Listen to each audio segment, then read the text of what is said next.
Hello, good morning, and good afternoon for some. Welcome to Beyond Compliance. My name is Aaron Bolshaw with Safety Chain Software.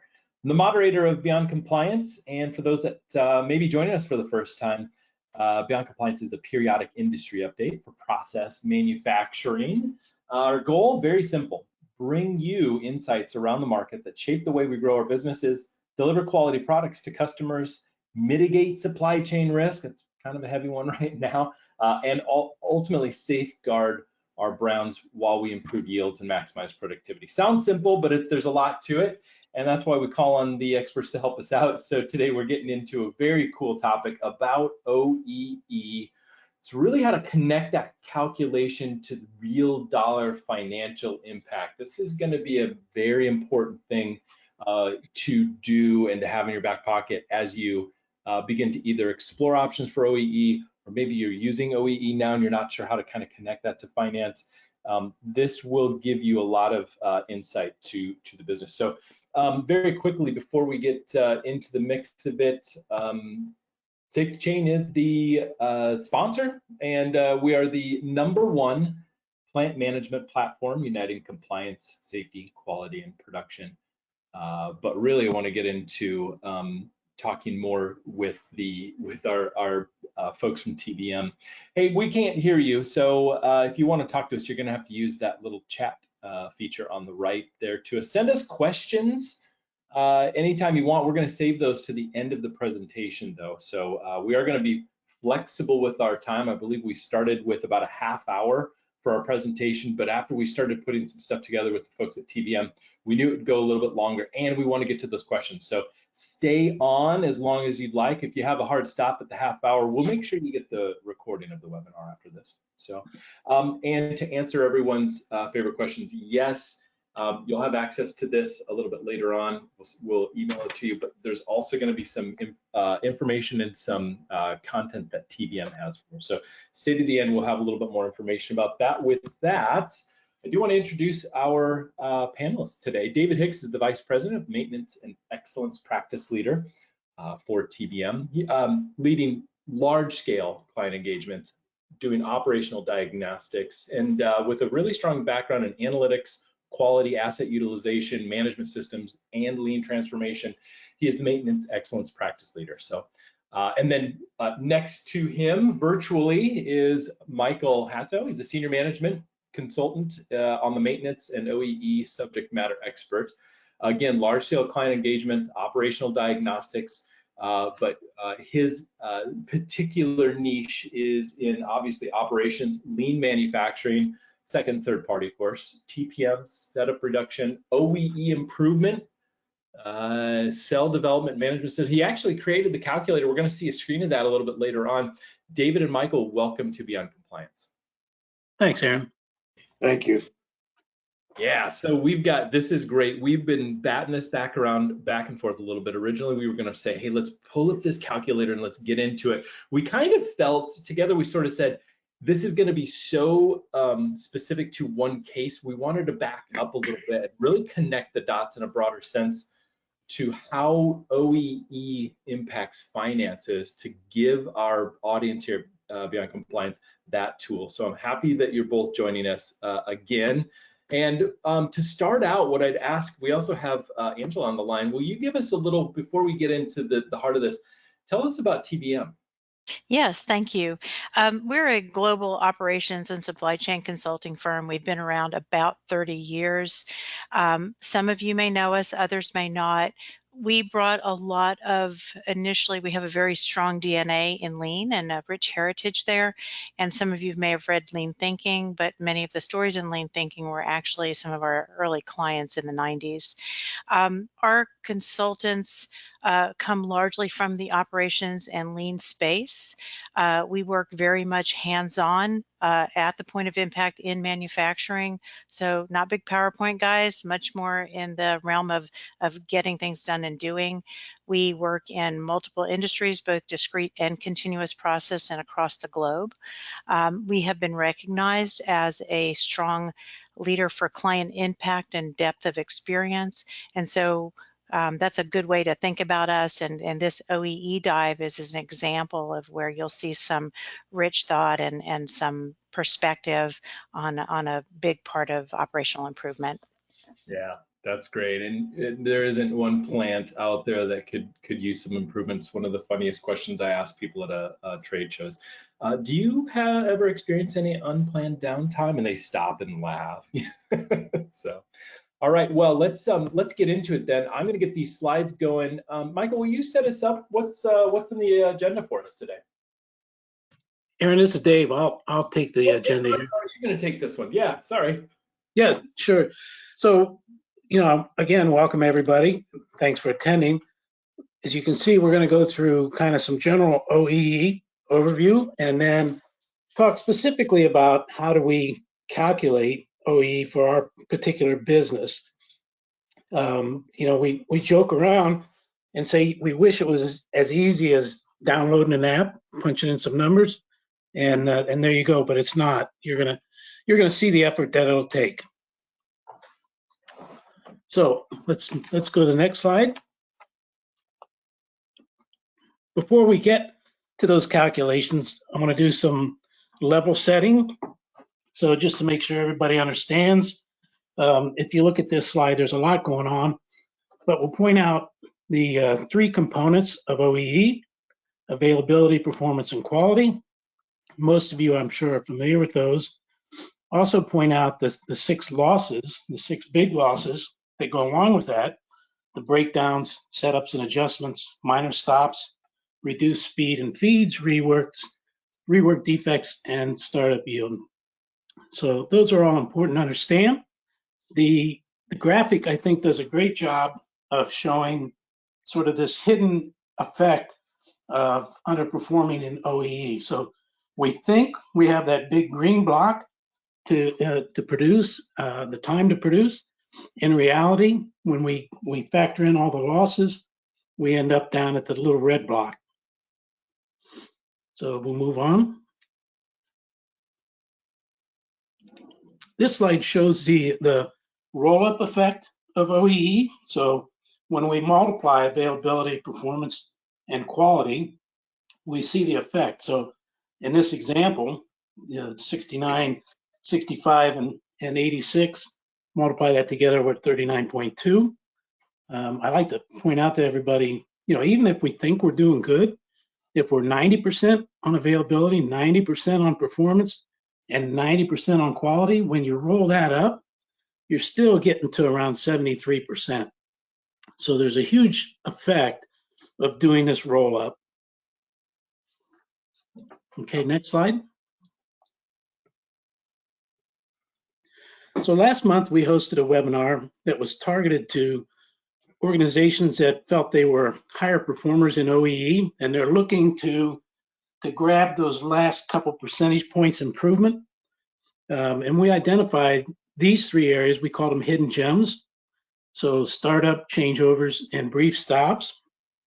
After today, when my colleague Mike Hatto's explained to you how to calculate the financial impact of OEE on your organization, I would encourage you to come right back to this slide and start to look for these areas of improvement.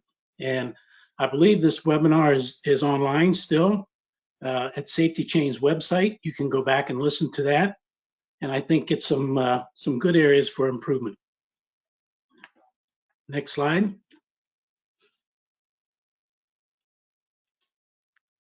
So Aaron, I think you wanted to talk about this.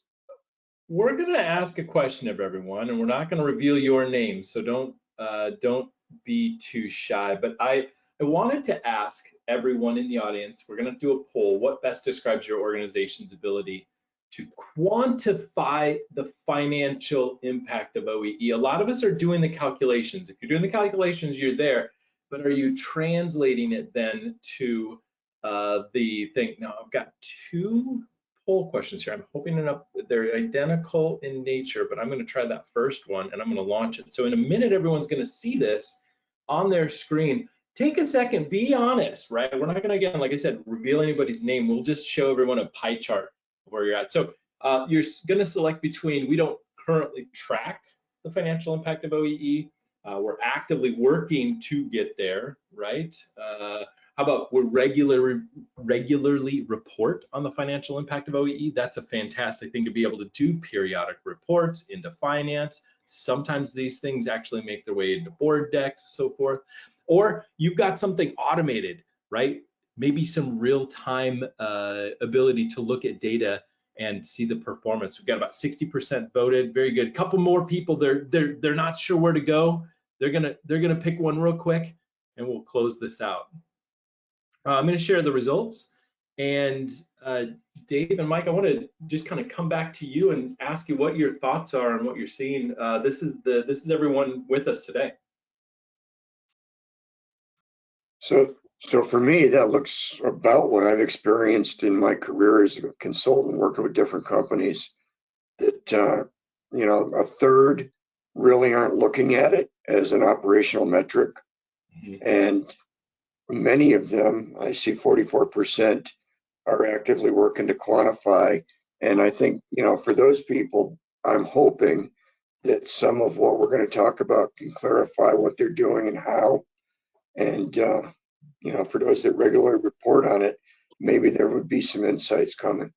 Yeah, I agree. And hats off to the 1 out of 5 that you're either regularly reporting, or you have a solution in place that helps you to quantify that. That's fantastic. So, well, let's get back to it. I appreciate everyone's time there. Moving on, there are some different approaches. Yeah, thanks, Aaron. So this is Michael. Good morning, everyone. I would start with the idea of calculating OEE individually by line, which I think, you know, many people will try to do, and it's important to do. You can't go to the end zone without doing that. But it's really important to look across the entire organization, the entire plant, the 4 walls, and do a consolidated OEE. Because when you do it by line, it doesn't necessarily translate to the bottom line financially. And if you are able to quantify across the entire organization, then you can trace that right to the bottom line financially. Next slide, please.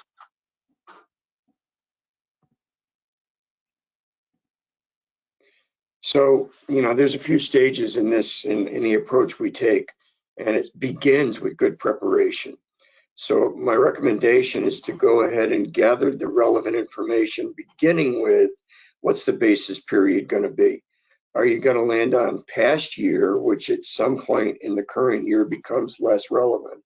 Are you going to do a trailing 12 month? Are you going to do it by quarter?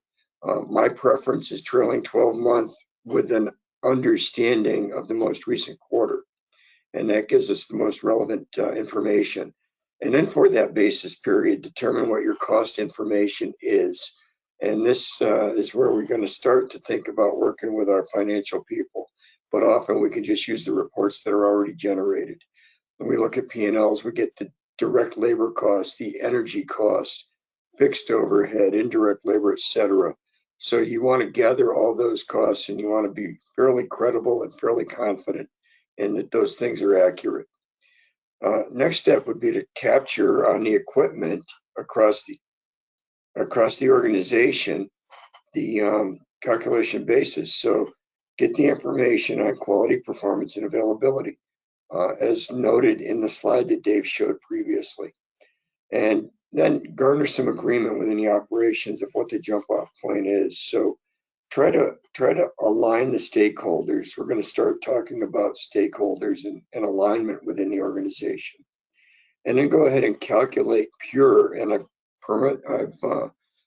put quotes around pure because I think it's very important to understand what the full potential is before we start allowing different things into the OEE calculation. I've seen over and over again OEE2, I've seen it called OEE, and it's not real pure. And what we want to do is gain agreement within the operation on what that number is. And so when I say pure, I think about in the performance, for instance, or the availability is maybe the better example, that often we don't take into account not scheduled to run time in the OEE calculation. But that's leaving some amount on the table, and I think it's really important and powerful to understand how much is being left on the table in terms of full potential. So, if you're running a 24/5 operation or 7/24, let's say 7/24, use 168 hours as your jump off point in terms of the availability. And then once we understand the purity, we can start to rationalize what we're not going to count and sort of do a side-by-side comparison. Next slide. Yeah, before we go on, I just want to hammer this home. I would guess there's a few people that are watching right now kind of wringing their hands a little bit. Getting to that pure OEE could be scary because it may open up the, proverbial Pandora's box, but it really doesn't. When we were preparing for this, Michael and David, you guys were like, no, you've got to get here. And it's true, it'll be scary, but do it so you have a real true understanding of that baseline. Would you guys consider that pure OEE something akin to that Tmax or theoretical max, or is that just something completely different? No, I'd absolutely say that's our pure potential, our full potential, our max. Got it. Great.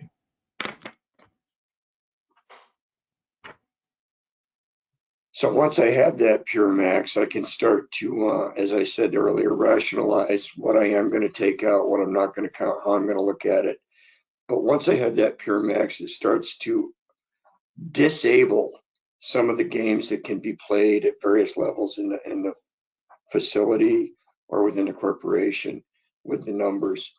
And so once we have that, I think it's time to move on and really start to bring the financial representative or the plant controller into the fold and really include them in the thought where from that point onward, use their numbers, step these people through the logic of the value proposition and how that unfolds. And I often, with controllers and client companies, use a Socratic methodology where I start to lay out my case and I talk about, I believe this is true. Do you agree with that? I think this number is X. Do you, or 37. Do you agree with that? And once they've agreed to all these logical steps, I can end up at a value proposition, and there's little doubt that the logic will hold. They have essentially come to the same conclusion with me. And that's the goal, is to gain that acknowledgement and support that we can go ahead and have incremental benefits, assuming other resources remain equal, then any additional throughput other than material cost is essentially free. And that can add up in a big way, especially in a high volume operation. Next slide. Sure can. Yep. So then, getting to the meat of the matter, essentially, which is the calculation and the value inputs. I think that direct labor per unit is incrementally free if we have not added to the direct labor cost. And so the point I would make, though, that I think is a stumbling block for some when the numbers get extraordinarily large, is that it's a descending curve, that for every point I gain, the base becomes larger, therefore the benefit is slightly reduced. And when I think about energy and utility costs, I think those are fair game. When we execute and try to quantify with people the value of the incremental gains, I only use half the plant utility cost, because the reality is that there's some amount of energy going into making the incremental units that is truly a variable cost. But there's a lot of energy to run the plant that is essentially a fixed cost. And so, we amortize that across the incremental gains and the base. And I only use half because it's ultra conservative. The direct labor energy benefits, next up, we see as most obvious and easily sold to the balance of the organization. But I think it's important to note that if I'm using an absorption accounting process, then all my other fixed costs are being amortized. And so similar to the direct labor that's free, those other things contribute to the cost reductions on a per unit basis.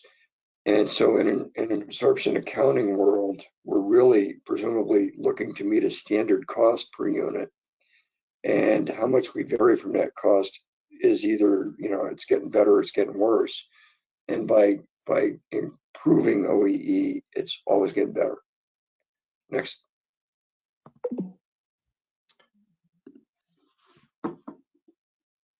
Go ahead. Thank you, Aaron. Yep.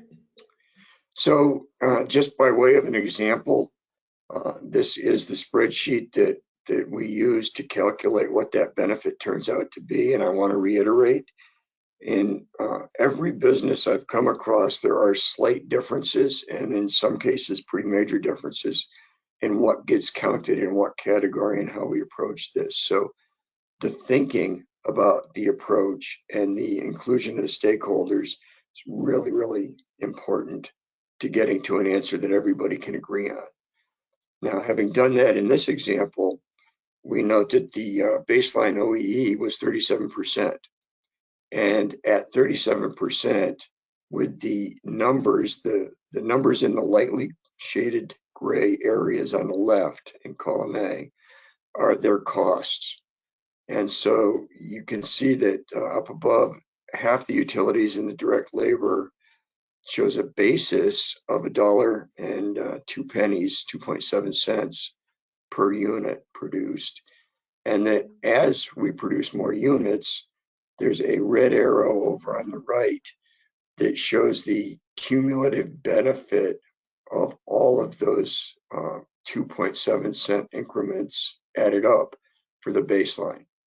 And as that obviously accumulates in a fairly significant way if you're talking about 1 million or 1.5 million pieces. If you look at the red arrow on the left, that column has added both the direct labor and energy costs, but all the other fixed costs into the equation. And that number gets even much significantly larger. And so if I was to gain 20 points of OEE in this example, I will have contributed about $1.278 million in benefits to the variances that I'm seeing to the organization financially that should trickle through to the bottom line. And if I have already gotten my financial representatives to agree with the logic and the approach and what goes into those costs, then the rest of this is really just it's just math. Next slide, please. And this just graphs what that prior slide was showing in terms of the curves. And notice that in both the left, what looks like ski jumps, those are the incremental dollar benefits per point, and that's the scale on the right. But the big one is the green line that is the cumulative scale on the left, dollars of benefit as you go up. But it's a little bit less for each additional point of OEE. So the curve is literally a curve and not a line. Next. So, there's another important thing to consider, and that is that what I've been talking about is really scenario one, which is that I can sell what I make. I can go ahead and add OEE points up to, as much as possible, and I am going to maintain resources flat. And scenario two is something that is also seen. I haven't seen it nearly as much, but it's where my sales are pretty level, but I'm really trying to reduce my labor cost. And when I do that, it's really important to try to figure out what the incremental step function is, that maybe I need to improve 10 points of OEE before I can reduce labor because of the nature of the jobs, because of the cost of my labor, whatever that might be. But by and large, I find myself, especially in the past couple of years, in scenario one, where it's an absorption accounting system, and they're saying, look, we're growing, we can sell as much as we can produce, help me. Next slide. I think, there's some other potential benefits that are more difficult to quantify. Hidden quality issues, typically in the arena of escapes, customer returns, warranty costs. There's capital avoidance. I was planning or had some notional idea that I needed more equipment, but instead I improve OEE and I avoid that cost of capital. I might get some additional growth because my on-time delivery gets better, or I may start to see erosion because I'm not getting I've got late deliveries because I haven't improved my OEE.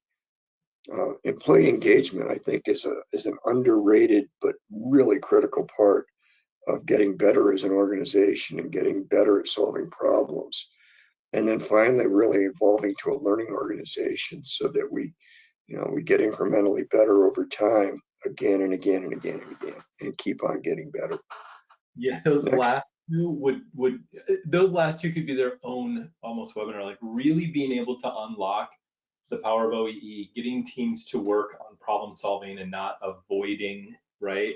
And really making it a learning organization. I'm glad you brought that into Beyond Compliance today, gentlemen. That's a great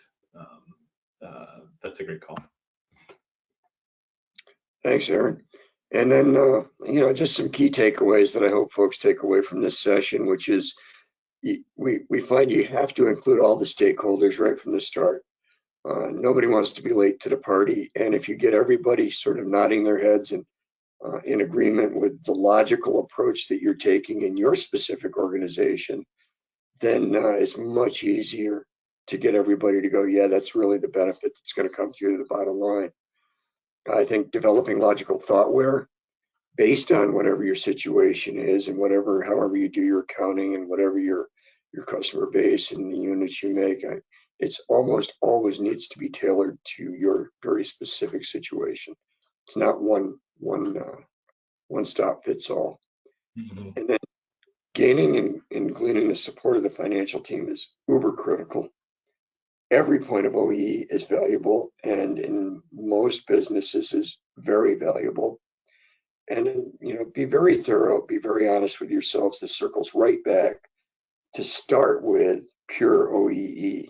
Doesn't mean you have to always, track it. You might make decisions, but at least once you've got to understand what is it, so that you can be honest with yourselves about where you're at, what you're doing, and how you're doing it. That would be it for me. I hope everybody takes those things away. Yeah, good. We've got some good questions coming in too, so really appreciate this approach. And again, we had a couple of questions come in about that calculator, and so Mike and Dave, I just wanted to reiterate to everyone: if you are looking for the calculator, I want to get you in touch with TBM. We'll be able to follow up with you after the webinar for sure if you're looking for that calculator. So with that, Kirsten, I think we've got a few questions on the line for us. Yeah, some good ones. We do. We have a good number. So thank you all for submitting your questions. Feel free to submit them as we continue to chat. And thank you, Dave and Mike, for as well as Angela, for the overview. We're gonna hit you with a few follow-up questions here. So the first kind of goes back to the beginning of the presentation when you kind of broke down the different aspects of maintenance. And this question from Carrie is about where planned maintenance falls. I want to say this was around slide like 3 or 4. This was towards the beginning. But when we're considering just the breakdown, where would you find planned maintenance falling? Yeah, I think planned maintenance is going to be similar to any scheduled downtime, which you would not probably include that. Mm-hmm. Michael, do you agree with that? Oh, I do, but as I said earlier, I think we start with the 100% and then remove. Yeah, I see. Planned maintenance from the availability part of the equation. Yeah, I agree. I think that planned maintenance is just one other factor in that blue at the top here on this one. I think it was that one. Yeah, this guy, right? Yep. That's right. And I would also make the point that I'm sure most of the folks here, if not everybody, understands this to be true, but that planned maintenance is a good thing. It's Yeah. not a bad.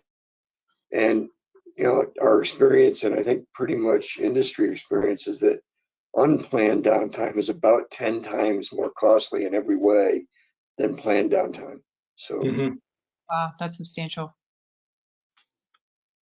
Awesome. Well, thank you. And this is somewhat related. We had a few questions around pure OEE. So a few. We'll start with this one, also from Carrie. Is pure OEE the same as asset utilization or capacity utilization? Or it's potentially. more based on capacity in my experience, in my opinion. The asset utilization, well, it's interesting because after I calculate pure OEE and then I take away things like non-scheduled and whatnot, I'm really looking to see, do I have capacity to grow? Because if I do it from a pure sense and I find that my OEE is already, I'm going to make up a number, 95%, because I'm one of the best in the world at what I do. I don't have a lot of upside capacity capabilities there.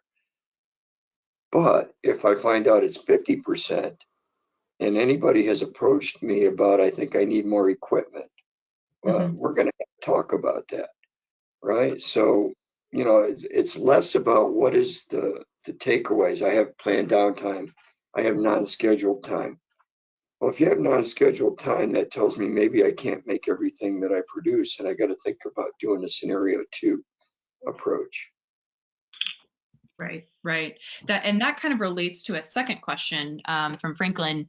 Does the pure OEE metric assume no planned downtime? I think you kind of touched on this just now, but just for clarity's sake, yeah, does that pure OEE metric assume no planned downtime?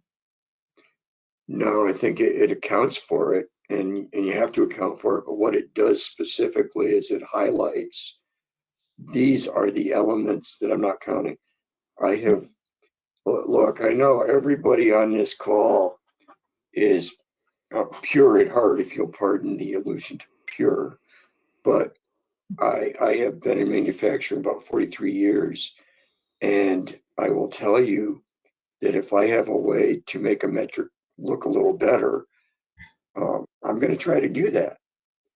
And if I don't start with my operational time, let's say a 7-day, 24 operation, 168 hours, if I don't begin my calculation there and identify that I had non-scheduled downtime of 10 hours, and instead I start my calculation at 158 hours and don't consider the non-scheduled downtime, I'm missing a piece of information.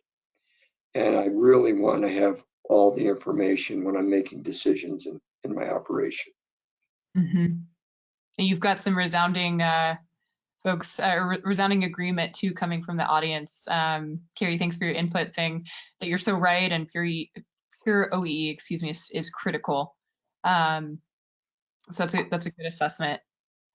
We have a few more questions, so I'm going to keep this rolling here. And thank you all again, both panelists and audience, for all of your engagement and your questions and responses. So kind of moving more into the OEE calculation. And again, this is somewhat related. I don't mean for any of these questions to be redundant, but just want to make sure all of these are answered. Sterling asked, you know, should the OEE calculation include total availability or only the scheduled to run time? He wasn't clear, or she wasn't clear about the not scheduled to run time. And I think what you're saying is you would include the total availability, but feel free to expand. No, I think you're exactly right. I include the total availability, but then I would necessarily say, and as a decrement to that, I am not scheduled to run for X number of hours, but now it puts it in front of everybody instead of sort of sweeping it under the carpet. Right, right. And you have that out the gate. Yes. Awesome. Okay. Wonderful, wonderful answer. Also from Sterling, they were confused about the calculate by line or not. They said, if I have numerous CNC machining centers, should the OEE comparison be used to drive improvement? I think the answer is yes. It's so, bottom line, I think it gets it. This is exactly why we would want to look at every client, every company, every plant in its own Entity, right? in its own as an entity, because that's a very difficult question to answer definitively without understanding exactly how things flow through the shop. I think the answer is yes. And I think then the answer from each of those, let's say 5 machining centers, rolls up to some plant level metric, all inclusive. And how exactly to roll that up, and what product flows through what, and is there a value stream, is there not, is it strictly village processing? All of those things come into bearing when you're trying to figure out what's my OEE. Agreed. That's some good insight there. Gonna switch to a slightly different aspect here. We got 2 more questions for you.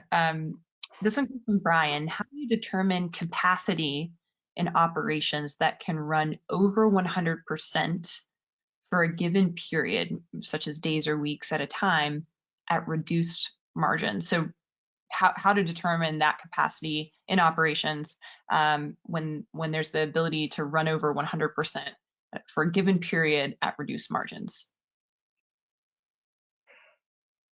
I have to admit, I'm not sure I understand how something can run more than 100%. Now, it's more than 100% to standard, likely true, as standards are often, the result of maybe years of so I'm going to jump to my definition of capacity versus capability, switching gears a little bit in an attempt to answer that question. Okay. I think capacity is there. You can't get more than 100%. My availability is limited. Obviously, 100% is 100%. It's typically the performance aspect that they can run a little faster, but it's faster than standard, not faster than the equipment can bear. And so when I talk about capacity, it's got to be what is the maximum number, and there's nothing bigger. But if I typically, or my standard is set at 80% of my capacity, then that's really capability I'm talking about, or demonstrated capability. And those are very different things, capability and capacity. And I know that very often in any given organization, the language is that I talk about capacity when I really mean capability. And so I can run more than 100% of what I have ever demonstrated.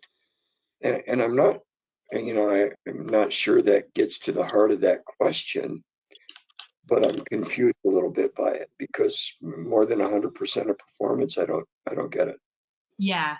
No, I think you're right there. And you've also had a few folks write in that they definitely agree. I think it would be important in that case to really establish the differentiation between the capability and the capacity, and then move from there to really address what that true capacity is based on your capability.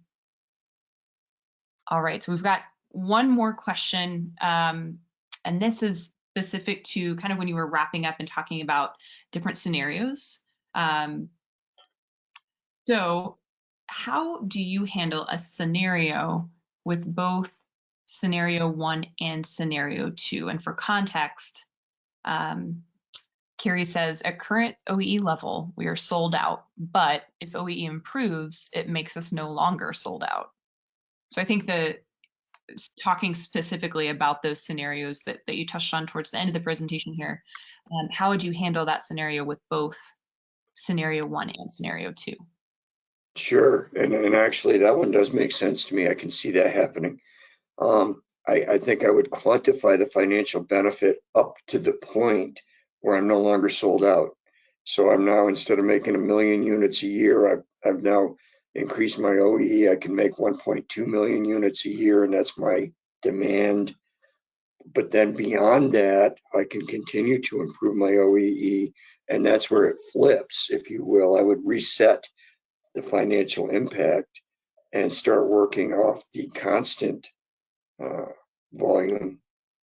I've got a couple of different tabs in my model, and one is for constant volume, and that's where you start talking about what's the step function from that point that will allow me to maybe remove some of the labor cost and still meet demand. So I can continue, but the financial equation changes. It's not a smooth curve. It's a step function based on many moving pieces that need to be explored within the situation. Gotcha. Yep. And you'd be looking at a few different factors there. You could move on from setting that. Carrie said that makes sense, and I agree. So thank you so much, Mike. I feel like you tackled most of those questions. Joe Rivera also said thank you so much for your time, and the audience is definitely appreciative of your time and your insight. So that wraps up our questions, and Aaron, I'll toss it right back to you. All right, thanks, Kirsten. I appreciate that. Excuse me. So, all right, this was a really fun crowd, by the way. Mike and David, I know you weren't maybe looking at the questions coming in and stuff, but a very lively group. So I wanted to thank everyone for their attention. But there's some things coming up, designing internal audits, the kind that get past third parties, regulators, and even tough customers. That's coming up. We partner with Mary Nutrasciences for that, so check it out. But I want to remind everyone there's a couple of resources that's still available. So the good folks at TBM partnered up with us last month. We do have a OEE webinar that's available on safetychain.com. That's the last one we did. So if you haven't checked it out, go check that one out, okay?